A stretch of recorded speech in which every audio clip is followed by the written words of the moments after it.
បញ្ចុះតម្លៃ 10% ហើយ free ទេបិជូនទៀតគឺខ្ញុំមានការ promotion ជូន 10% ហើយនៅតែបន្តការ free ទេបិជូនបងប្អូនទាំងគ្នាបងប្អូនទាំងគ្នាដែលប្រើប្រាស់ឡានម៉ាស៊ីនដែលមានអាការៈធ្លាក់ផ្សែងឆេះញាក់ញ័រជីទៅអត់មានកម្លាំងឬលាន់ឬក៏បញ្ហាដែលធ្វើឲ្យយើងគិតថាបណ្ដាលមកពីប៊ិចកូនជ្រូកហើយអាការៈដែលប៊ិចកូនជ្រូកភាគច្រើនគឺធ្លាក់ផ្សែងឆេះញាក់ពេលខ្លះក៏ជារលត់ដែរអញ្ចឹងបងប្អូនដែលមាន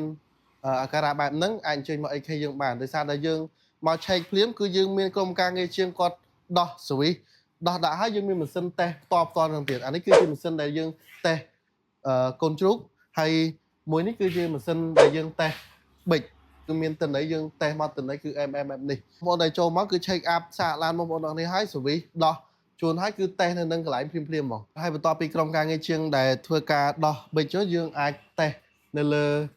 ម៉ាស៊ីននេះបងប្អូនអាចស្នើសុំមើលតំណែងបានយើងអាចឲ្យបងប្អូនមើលតំណែងបានភ្លាមបើយើងដោះនៅកន្លែងហ្នឹងភ្លាមយកមកគឺយើងតេស្តភ្លាមផ្ទាល់នៅនឹងមកហើយគេយើងផងដែរក៏ផ្ដល់ជូនបងប្អូននៅ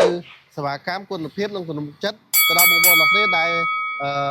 មានបញ្ហាឡានមិនថាគ្រឿងក្រោមប៊ិចកូនជ្រូកភ្លើងទាំងអស់គឺយើងមានការធានាត្រឹមត្រូវទៅលើស្តង់ដារការងាររបស់យើងសម្រាប់ការជួសជុលប៊ិចគឺយើងធានាជូនបងប្អូនមួយខែរឿងម៉ាស៊ីនរឿងអីយើងអាចធានាជូនរហូតពេល6ខែ